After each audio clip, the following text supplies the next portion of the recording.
Je vous remercie. Pour le groupe socialiste, Cécile Untermaier.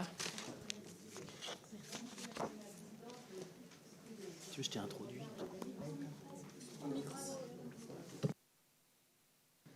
Mais c'est pas moi pour une fois. J'ai reconnu moi-même.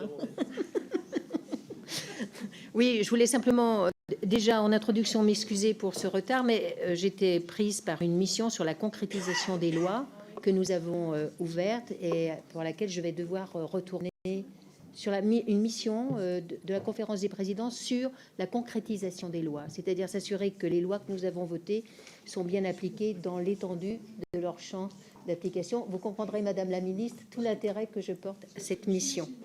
Voilà, donc le budget 2020 pour le ministère de la Justice s'élève à 7,5 milliards d'euros, hors pension, en hausse de 2,8% par rapport à la loi de finances 2019.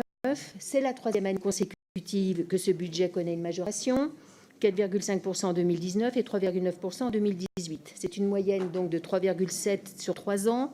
Chiffre, nous semble-t-il, à rapprocher des chiffres que nous avons constatés par le passé sous toutes les majorités, depuis Jacques Toubon qui est allé de 1,6 mais a suivi d'un 6,4 jusqu'à Christiane Taubira. Et de 2013 à 2017, l'augmentation était de 8,5%. Elle se poursuit en 2018 et passe ainsi à 12,3% de plus qu'en 2013. Je trouvais important finalement de faire ce travail d'exploration sur les pourcentages d'augmentation de cette loi de finances. Alors, ce budget inscrit les réformes actées dans le cadre de la loi 10, une nouvelle politique des peines et de réinsertion avec la promotion des prononcés de peines alternatives à l'emprisonnement, une prise en charge des mineurs améliorée en termes de délai et d'accompagnement, la transformation numérique, le plan prison, les centres éducatifs fermés, évidemment, toute orientation pour lesquelles nous partageons votre préoccupation. Ma deuxième observation sera que l'examen de ce budget et le débat qu'il implique ne peut se faire, à mon sens, sans avoir une lecture attentive du rapport de la Cour des comptes, opportunément demandé par des commissaires aux finances et remis début 2019. Et ce rapport traite de l'organisation et de l'allocation des moyens de la justice. Et ils mettent en évidence des dysfonctionnements dont vous n'êtes pas la seule, évidemment, Madame la Ministre, responsable. Ils mettent en évidence des dysfonctionnements sur plusieurs années et constatent surtout que l'administration du ministère ne dispose pas de tous les outils de connaissance et de pilotage nécessaires pour élaborer ce budget.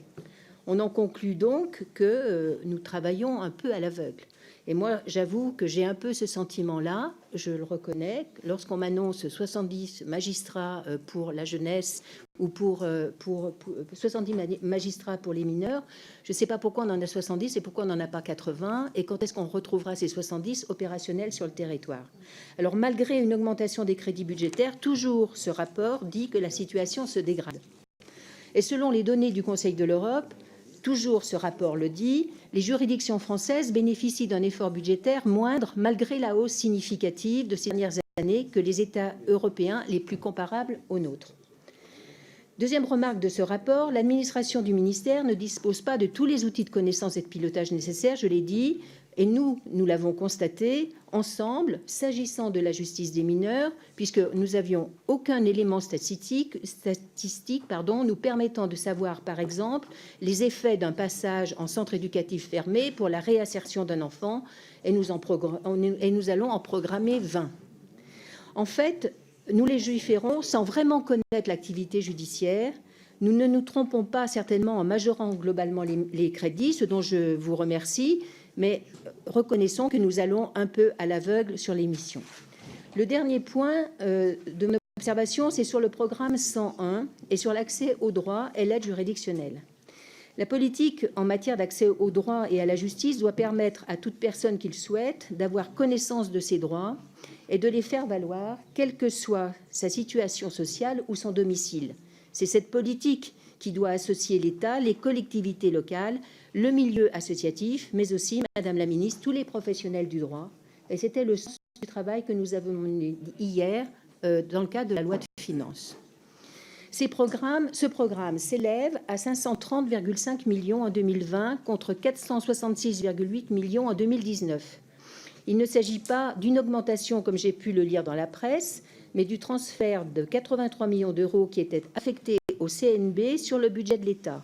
Donc le programme 101, 466,8 plus 83 millions, ça donne 549,8 millions et non 530,5, soit un différentiel de 19 millions en moins que je ne m'explique pas. Je vous remercie.